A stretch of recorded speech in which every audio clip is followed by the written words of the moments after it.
اللهم صل على محمد وعلى آل محمد كما صليت على إبراهيم وعلى آل إبراهيم إنك حميد مجيد. اللهم بارك على محمد وعلى آل محمد كما باركت على إبراهيم وعلى آل إبراهيم إنك حميد مجيد. بسم الله.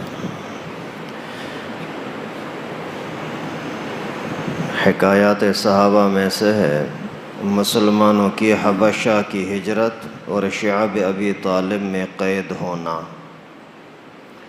مسلمانوں کو اور ان کے سردار فخر دو عالم صلی اللہ علیہ وسلم کو جب کفار سے تکالیف پہنچتی ہی رہیں اور آئے دن ان میں بجائے کمی کے اضافہ ہی ہوتا رہا، تو رسول اللہ صلی اللہ علیہ وسلم نے صحابہ کو اس کی اجازت فرما دی کہ وہ یہاں سے کسی دوسری جگہ چلے جائیں، تو بہت سے حضرات نے حبشہ ہجرت فرمائی۔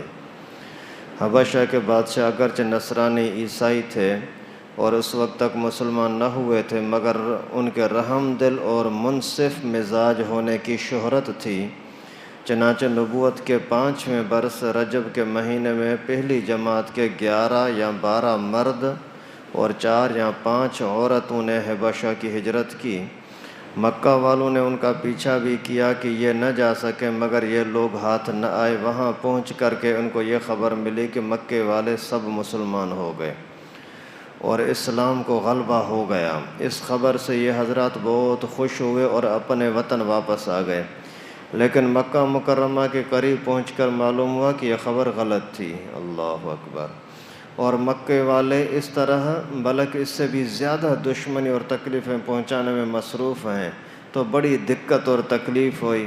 ان میں سے بعض حضرات وہیں سے واپس ہو گئے اور بعض کسی کی پناہ لے کر کے مکہ مکرمہ میں داخل ہوئے۔ یہ حبشہ کی پہلی ہجرت کہلاتی ہے۔ اس کے بعد ایک بڑی جماعت نے، جو 83 مرد اور 18 عورتیں بتلائی جاتی ہیں، متفرق طور پر ہجرت کی، اور یہ حبشہ کی دوسری ہجرت کہلاتی ہے۔ بعض صحابہ نے دونوں ہجرتیں کیں اور بعض نے ایک۔ کفار نے جب یہ دیکھا کہ یہ لوگ حبشہ میں چین اور سکون کی زندگی بسر کرنے لگے، تو ان کو اور بھی زیادہ غصہ آیا اور بہت سے تحفے تحائف دے کر کے نجاشی بادشاہ شاہ حبشہ کے پاس ایک وفد بھیجا، جو بادشاہ کے لیے بھی بہت سے تحفے لے کر گیا اور اس کے خواص اور پادریوں کے لیے بھی بہت سے ہدیے لے کر گیا۔ جا کر کے پہلے حاکم اور پادریوں سے ملے اور ہدیے دے کر کے ان سے بادشاہ کے اپنی سفارش کا وعدہ لیا۔ پھر بادشاہ کی خدمت میں یہ وفد حاضر ہوا۔ پہلے تو بادشاہ کو سجدہ کیا، پھر تحفے پیش کر کے اپنی درخواست پیش کی، اور رشوت خور حکام نے اور وزیروں مشیروں نے تائید کی۔ انہوں نے کہا کہ بادشاہ، ہماری قوم کے چند بیوقوف لڑکے اپنے پرانے اور قدیمی دین کو چھوڑ کر ایک نئے دین میں داخل ہو گئے، جس کو نہ ہم جانتے ہیں نہ آپ جانتے ہیں، اور آپ کے ملک میں آ کر کے وہ رہنے لگے ہیں۔ ہم مکے کے شریف اور بڑے لوگوں میں سے ہیں، اور ان کے باپ، چچا اور رشتہ داروں نے ہمیں بھیجا ہے کہ ان کو واپس لائیں۔ آپ ان بیوقوف لڑکوں کو ہمارے حوالے کر دیں۔ بادشاہ نے کہا کہ جن لوگوں نے میری پناہ پکڑی ہے، بغیر تحقیق کے یہ آپ کے حوالے نہیں کر سکتا۔ ان کو بلا کر کے تحقیق کر لوں، اگر یہ بات صحیح ہے تو حوالے کر دوں گا۔ چنانچہ مسلمانوں کو بلایا۔ مسلمان بہت پریشان ہوئے کہ ابھی کیا کریں، مگر اللہ کے فضل نے مدد کی اور ہمت سے یہ طے ہوا کہ چلنا چاہیے، صاف بات کہہ دینا چاہیے۔ بادشاہ کے ہاں پہنچ کر کے سلام کیا۔ کسی نے اعتراض کیا کہ تم نے بادشاہ کو آداب شاہی کے موافق سجدہ نہیں کیا، کیوں؟ ان لوگوں نے کہا کہ ہم کو ہمارے نبی صلی اللہ علیہ وسلم نے اللہ کے سوا کسی کے سامنے سجدہ کرنے کی اجازت نہیں دی۔ اس کے بعد بادشاہ نے ان سے حالات دریافت کیے، پوچھے۔ حضرت جعفر رضی اللہ تعالیٰ عنہ آگے بڑھے اور فرمایا کہ ہم لوگ جہالت میں پڑے ہوئے تھے، نہ اللہ کو جانتے تھے نہ اس کے رسولوں سے واقف تھے، پتھروں کو پوجتے تھے، مردار کھاتے تھے، برے کام کرتے تھے، رشتے ناتوں کو توڑتے تھے۔ ہم میں سے جو طاقتور ہوتا وہ ضعیف کو، کمزور کو ہلاک کر دیتا۔ ہم اسی حال میں تھے کہ اللہ تعالیٰ نے اپنا ایک رسول صلی اللہ علیہ وسلم بھیجا، جس کے نسب کو، اس کی سچائی کو، اس کی امانت داری کو، پرہیزگاری کو ہم خوب جانتے ہیں، اس نے ہم کو ایک اللہ وحدہ لا شریک لہ کی عبادت کی طرف بلایا، پتھروں اور بتوں کو پوجنے سے منع فرمایا۔ اس نے ہمیں اچھے کام کرنے کا حکم دیا، برے کاموں سے منع کیا۔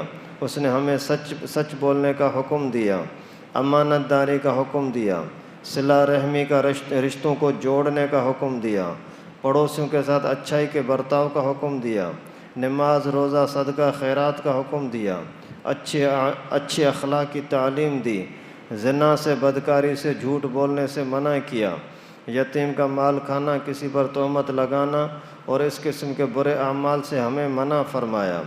ہمیں قرآن پاک کی تعلیم دی، ہم اس پر ایمان لے آئے، اس کے فرمان کی تعمیل کی، جس پر ہماری قوم ہماری دشمن بن گئی اور ہمیں ہر طرح سے ستانے لگے۔ ہم لوگ مجبور ہو کر کے تمہاری پناہ میں اپنے نبی صلی اللہ علیہ وسلم کے ارشاد سے آئے ہیں۔ بادشاہ نے کہا جو قرآن تمہارے نبی لے کر کے آئے ہیں وہ کچھ مجھے سناؤ۔ حضرت جعفر رضی اللہ تعالیٰ عنہ نے سورہ مریم کی پہلی والی آیتیں کچھ تلاوت کیں، جن کو سن کر کے بادشاہ بھی رو پڑا، اور اس کے پادری بھی جو کثرت سے موجود تھے، سب کے سب اس قدر روئے کہ داڑھیاں تر ہو گئیں۔ اس کے بعد بادشاہ نے کہا کہ خدا کی قسم، یہ کلام اور جو کلام حضرت موسیٰ علیہ السلام لے کر کے آئے ایک ہی نور سے نکلے ہیں، اور ان لوگوں سے صاف انکار کر دیا کہ میں ان کو تمہارے حوالے نہیں کر سکتا۔ وہ لوگ بڑے پریشان ہو گئے کہ بڑی ذلت اٹھانا پڑی۔ آپس میں صلاح کر کے ایک شخص نے کہا کل میں ایسی تدبیر کروں گا کہ بادشاہ ان کی جڑ ہی کاٹ دیں گے۔ ساتھیوں نے کہا بھی کہ ایسا نہیں کرنا چاہیے، یہ لوگ اگرچہ مسلمان ہو گئے ہیں مگر پھر بھی رشتہ دار تو ہیں، مگر اس نے نہ مانا۔ دوسرے دن پھر بادشاہ کے پاس وہ وفد آیا مشرکوں کا، جا کر کے کہنے لگے یہ لوگ حضرت عیسیٰ علیہ السلام کی شان میں گستاخی کرتے ہیں، ان کو اللہ کا بیٹا نہیں مانتے۔ بادشاہ نے پھر مسلمانوں کو بلایا۔ صحابہ کرام فرماتے ہیں کہ دوسرے دن کے بلانے سے ہمیں اور بھی زیادہ پریشانی ہوئی، بہرحال گئے۔ بادشاہ نے پوچھا تم عیسیٰ کے علیہ السلام کے بارے میں کیا کہتے ہو؟ انہوں نے کہا وہی کہتے ہیں جو ہمارے نبی صلی اللہ علیہ وسلم پر ان کی شان میں نازل ہوا ہے، بس کہ وہ اللہ کے بندے ہیں، اللہ کے رسول ہیں اور اللہ کی روح ہیں اور اس کے کلمہ ہیں، جس کو خدا نے کنواری اور پاک عورت بی بی مریم کی طرف ڈالا۔ نجاشی نے کہا کہ حضرت عیسیٰ علیہ السلام بھی اس کے سوا واقعی کچھ نہیں فرماتے تھے۔ پادری لوگ آپس میں کچھ چخ کرنے لگے۔ نجاشی نے کہا تم جو چاہو کہو۔ اس کے بعد نجاشی نے ان کے تحفے واپس کر دیے۔ مسلمانوں سے کہا تم امن سے رہو، جو تمہیں ستائے اس کو تاوان دینا پڑے گا، ان کو سزا ملے گی، اور اس کا اعلان بھی کرا دیا کہ جو شخص ان کو ستائے گا ان کو تاوان دینا ہوگا۔ اس کی وجہ سے وہاں کے مسلمانوں کا اکرام اور بھی زیادہ ہونے لگا اور اس وفد کو ذلت سے واپس آنا پڑا۔ تو پھر کفار مکہ کا جتنا بھی غصہ جوش کرتا وہ تو ظاہر سی بات ہے۔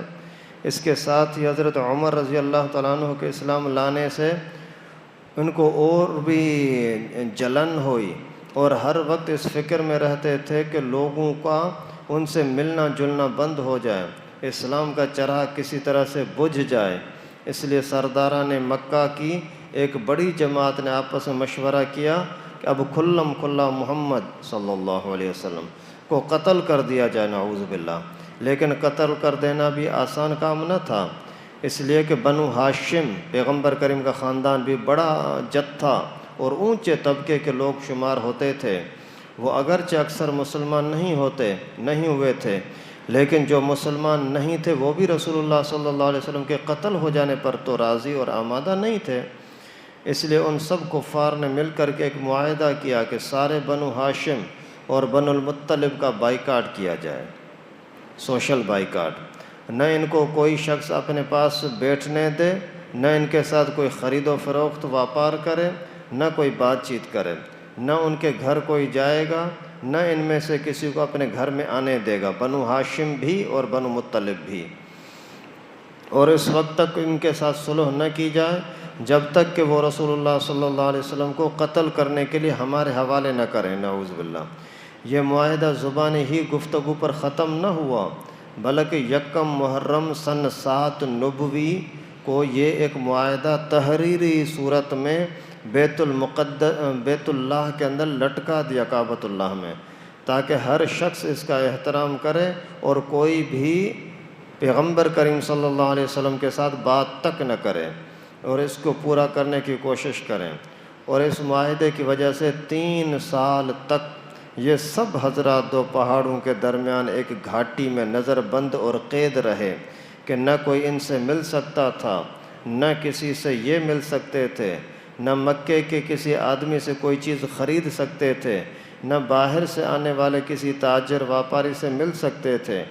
اگر کوئی شخص باہر نکلتا تو پیٹا جاتا، کسی ضرورت کا اظہار کرتا تو صاف جواب پاتا۔ معمولی سا سامان غلہ وغیرہ جو ان لوگوں کے پاس تھا وہ کہاں تک کام دیتا؟ آخر فاقوں پر فاقے گزرنے لگے، عورتیں اور بچے بھوک سے بے تاب ہو کر روتے اور چلاتے، اور ان کے اعزاء اور رشتہ داروں کو اپنی بھوک اور تکالیف سے زیادہ ان بچوں کی تکلیفیں ستاتیں۔ آخر 3 سال کے بعد اللہ تعالیٰ کے فضل سے وہ صحیفہ جو پرچہ لٹکایا تھا کعبۃ اللہ میں دیمک کی نظر ہو گیا، کیڑے نے آ کر کے اس کو کھا کے لیا، اور ان حضرات کی یہ مصیبت دور ہو گئی۔ 3 سال کا زمانہ ایسے سخت بائیکاٹ اور نظر بندی میں گزرا، اور ایسی حالت میں ان حضرات پر کیا کیا مشقتیں گزری ہوں گی وہ ظاہر ہے، لیکن اس کے باوجود صحابہ کرام رضوان اللہ علیہم اجمعین نہایت ثابت قدمی کے ساتھ اپنے دین پر جمے رہے، بلکہ اس کی اشاعت فرماتے رہے۔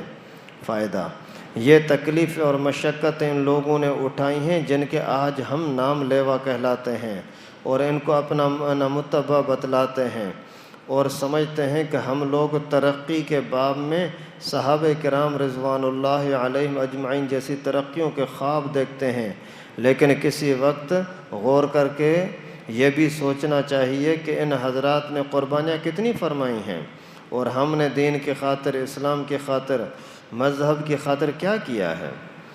کامیابی ہمیشہ کوشش اور سعی کے مناسب ہوتی ہے۔ ہم لوگ چاہتے ہیں کہ عیش و آرام، بد دینی اور دنیا طلبی میں کافروں کے دوش بدوش چلیں اور اسلامی ترقی ہمارے ساتھ ہو، یہ کیسے ہو سکتا ہے؟ مجھے خوف ہے اور بدوی کہ کعبہ کو نہیں پہنچ سکتا، اس لیے کہ یہ راستہ کعبے کی دوسری جانب ترکستان کی طرف جاتا ہے۔ یہ صحابہ کرام تھے، اپنے ایمان کی حفاظت کے لیے کتنی مشقتیں تکلیفیں اٹھانی پڑتی ہیں، اور کفر کتنا زور لگاتا ہے اسلام کو مٹانے کے لیے۔ صحابہ کرام اگر آپ کے مکے کو چھوڑ کر کے چلے گئے تو تمہیں تو شکر کرنا چاہیے کہ چلو ٹھیک ہے ان سے جان چھوٹ گئی۔ وہ بیچارے وہاں حبشہ چلے گئے ہیں، اتنا دور چلے گئے ہیں، آج کل اس کو ایتھوپیا کہتے ہیں، تو وہاں چلے گئے اپنے ایمان کو بچانے کے لیے، تو ان ظالموں کو یہ بھی برداشت نہیں ہوا کہ وہاں جا کر کے سکون کے ساتھ کیوں ٹھہرے ہیں۔ پھر وہاں جانے کے لیے صرف لوگوں کو بھیجا نہیں، رشوت خرچ کی اور پیسہ خرچ کیا، مل جل کر کے سب نے چندہ کیا کہ اسلام کو مٹانے کے لیے پیسہ جمع کرو، اور انہوں نے مل کر کے پیسہ جمع کیا۔ وہاں کے چمچوں کے لیے، پادروں کے لیے الگ انہوں نے رشوت کا سامان رکھا، اور بادشاہ کے لیے الگ رکھا۔ کسی نہ کسی طریقے سے ہم بادشاہ سے یہ کام لے لیں کہ وہ ان مسلمانوں کو یہاں سے نکال دے۔ یعنی کفر اسلام کو مٹانے کے لیے کتنی سازشیں کرتا ہے، اور مسلمان ہے کہ آپس میں لڑ رہے ہیں۔ یہ کون سا طریقہ ہے؟ یہ کون سی اسلام کی حفاظت ہے؟ تو اسلام کی حفاظت کے لیے جانی مالی ہر لحاظ سے قربانی دینے کے لیے اگر تیار ہیں تو پھر صحابہ کرام کا نام لینے کا ہمیں حق بھی ہے۔ نام لیتے ہیں کہ لا الہ الا اللہ محمد الرسول اللہ، نام لیتے ہیں کہ ہم اللہ والے ہیں، نام لیتے ہیں ہم رسول اللہ صلی اللہ علیہ وسلم کے تابع دار ہیں، نام لیتے ہیں کہ ہم صحابہ کرام کے نقش قدم پر چلنے والے ہیں، اور کام دیکھو تو کافروں کے کام میں ہمارے کام میں کوئی فرق ہی نہیں ہے۔ تو اس طرح سے بھائی ایمان کی حفاظت آسان نہیں ہے، جب ہم نے اسلام کو چھوڑ دیا تو پھر اسلام مسلمانوں کے اندر سے کیسے اسلام کے دشمن پیدا ہوتے ہیں؟ جیسے ابھی کچھ دن پہلے سے ملالہ شیطان نے بکواس کی، نکاح کی کیا ضرورت ہے؟ حد ہوتی ہے نا، ایک مسلمان کہلانے والی لڑکی، یہ خیبر پختونخوا کی، کہتی ہے کہ شادی کی کیا ضرورت ہے، اگر تمہیں خواہش ہے تو کسی کے ساتھ پارٹنرشپ کر دو۔ اور حیرت کی بات، کل کسی بزرگ نے کوئی بیان کیا ہے یہاں خیبر پختونخوا میں سرحد میں کہ اس لڑکی نے غلط بیان دیا ہے، اسلام کی توہین کی ہے۔ اسی بیان کرنے پر حکومت نے اس پر FIR کاٹی ہے، مولوی کو جیل میں ڈالا ہے کہ تو نے اس لڑکی کے خلاف بیان کیوں کیا ہے۔ یہ ہیں ہم آج کل کے مسلمان، حکمران بھی اور عوام بھی۔ جب ہم نے صحابہ کرام کے نقش قدم کو چھوڑ دیا، پیغمبر کریم صلی اللہ علیہ وسلم کی تعلیمات کو چھوڑ دیا، تو ایسے ذلت و رسوائی کی زندگی اٹھانا پڑ رہی ہے۔ اور آج بھی اگر ہمارے اندر یہ جذبہ ہو نا کہ رسول اللہ صلی اللہ علیہ وسلم کے دین کی حفاظت کے لیے ہم کٹ جائیں، مر جائیں، تو کسی کافر میں جرت نہیں ہوگی کہ ہمارے سامنے آ سکیں۔ اللہ تعالیٰ نے ایمان کے اندر ایسی غیرت رکھی ہے، لیکن ایمان نہیں ہوگا تو پھر اس طرح کی بکواسیں چلتی رہیں گی۔ اللہ تعالیٰ سے دعا ہے کہ اللہ پاک ہم سب کو ایمانی غیرت نصیب فرمائے۔ وآخر دعوانا